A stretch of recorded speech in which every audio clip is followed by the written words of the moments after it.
Hello and আসসালামু আলাইকুম everyone. আপনাদের সাথে আছে আমি রুনিয়া। আর আজকে আমরা শিখব পাইথন কিভাবে ডাউনলোড এন্ড ইনস্টল করতে হয় উইন্ডোজ 7 কিংবা উইন্ডোজ 8-এ। And welcome to my channel reboot inspiration. তাহলে চলুন শুরু করা যাক। সবার প্রথমে ওপেন করব যে কোনো ইন্টারনেট ব্রাউজার। আমি ক্রোম ওপেন করছি। এখানে সার্চ করব www.python.org/downloads। এই ওয়েবসাইটটি পাইথনের একটি অফিসিয়াল ওয়েবসাইট।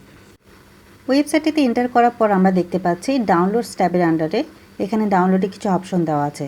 এখানে আমরা দেখতে পাচ্ছি লেটেস্ট যে ভার্সনটা পাইথন 3.9.6 সেটা ডাউনলোড অপশন আছে, কিন্তু এটা উইন্ডোজ 7 কিংবা এর আগের কোনো ভার্সনে ইউজ করা সম্ভব না। এখন আমি চলে যাচ্ছি অল রিলিজ অপশনে। এরপর স্ক্রল ডাউন করলে আমরা দেখতে পাবো এখানে পাইথনের প্রিভিয়াস ভার্সনগুলো সব লিস্ট ডাউন করা আছে।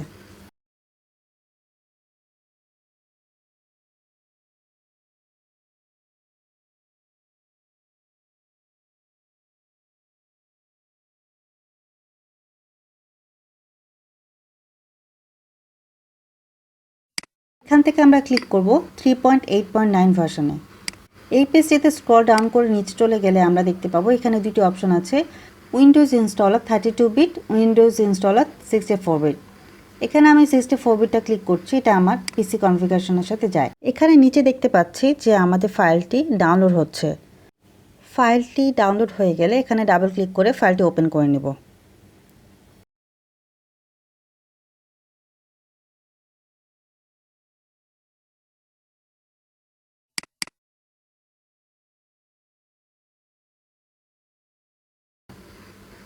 এরপর আমরা দেখতে পাচ্ছি এখানে একটা অপশন ইনস্টল নাও। এটাতে ক্লিক করার আগে আমরা নিচের এই ছোট আইকনটিতে ক্লিক মার্ক করে দেব অ্যাড পাইথন 3.8 টু পাথ। এরপর আমরা আবার ইনস্টল নাওতে ক্লিক করব।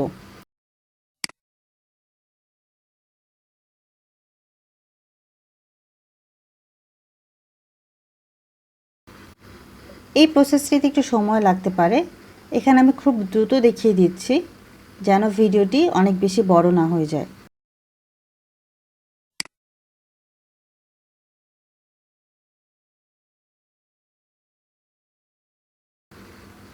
এরপর আমরা দেখতে পাচ্ছি আমাদের সেটআপ সাকসেসফুল হয়েছে।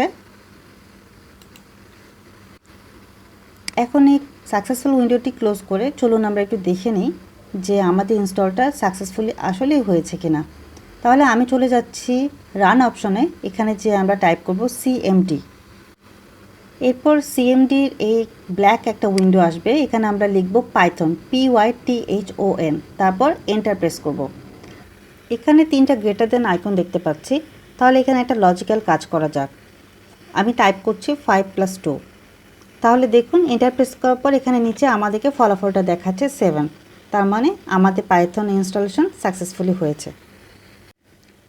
Thank you so much for watching. ভিডিওটি ভালো লাগলে অবশ্যই লাইক বাটনে প্রেস করবেন, আর নতুন হয়ে থাকলে অবশ্যই সাবস্ক্রাইব বাটনটিতে প্রেস করে পাশে থাকবেন। Thank you.